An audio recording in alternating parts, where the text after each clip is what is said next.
Hey guys, welcome back to the channel. This time we're going to be doing a little review and recap of Andor Season 2.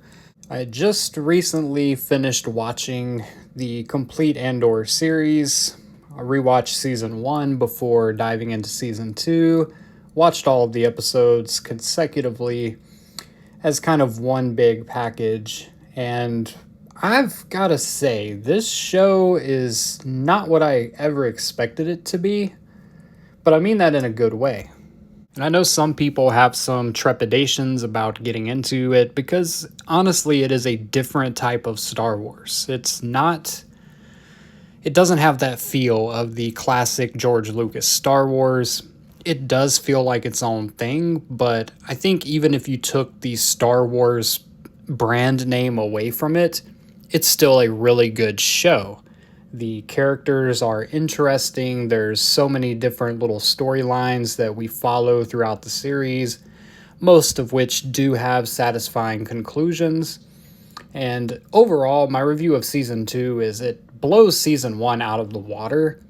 I think the emotional depth of the writing here is phenomenal, and it offers so much more context to the meaning of Empire versus Rebellion because we really see the two sides of that coin here. We see that there's good people who get wrapped up in the Empire, following the propaganda, looking for a place to belong, kind of like Cyril Karn.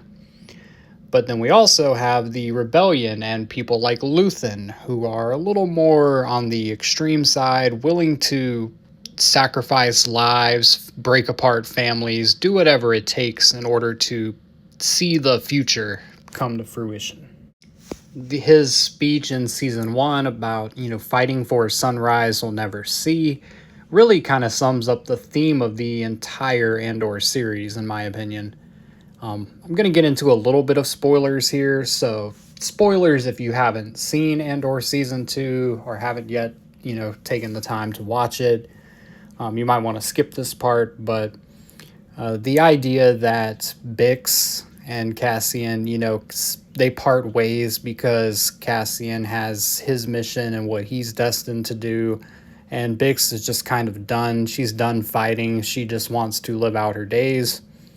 And we see in the end that she has a child who is Cassian's child. And Cassian will never know his child, and he will never, get to experience seeing that. And that really goes back to what Luthen said in season 1. It's just an overarching theme of the show, and it's just really great. I thought Luthen's storyline played out phenomenally. Of course, he would sacrifice himself rather than risk being tortured and give up information. And in doing so, it creates a lot of emotional moments because Luthen is a character that we have come to care about.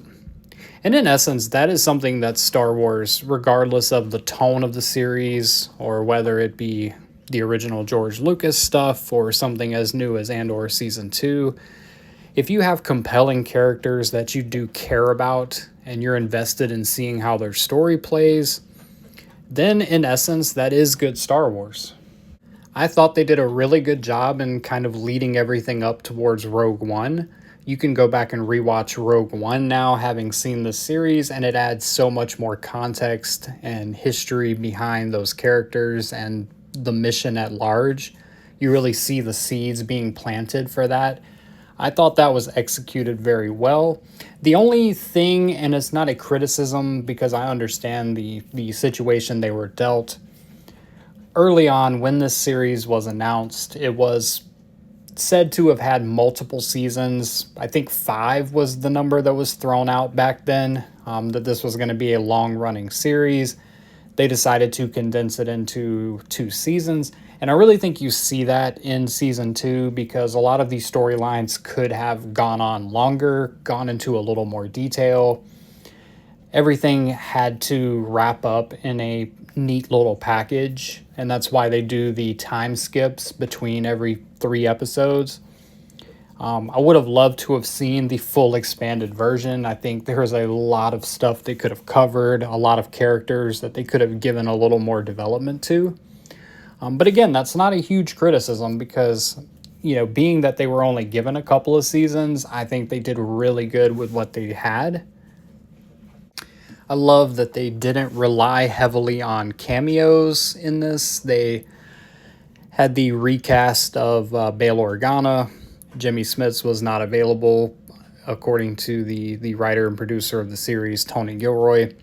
But other than that, Krennic was a natural addition to the cast. K2 was natural because it was important for them to establish those steps as it leads into Rogue One. So I thought that was handled great. There's a lot of great Easter eggs and lore. If you look in Luthen's shop alone, there's a ton of great little things added in there for Star Wars fans, and that's truthfully Easter eggs done right. And I thought that was executed beautifully. But yeah, all in all, Andor Season 2, phenomenal, way better than the first season in my opinion, and I like the first season. The Season 2 just really elevated these characters and these stories. If you haven't checked it out, if you have any, like I said, any hesitations at all about checking it out, I do recommend it. It's pretty solid show, and really surprised me because I did not have high expectations for the show when it was first announced. Andor was not a character I was excited about. I'm happy to have been proven wrong on that. And yeah, I do recommend it. That's going to be it for this video. I appreciate you watching. If you haven't checked out Andor Season 1 and Season 2, check out our other videos on the channel where we cover different things across the universe of Star Wars. Hit that subscribe button so you don't miss out on any of the content we got coming around here. And as always, may the Force be with you. Now let's blow up the like button and go home.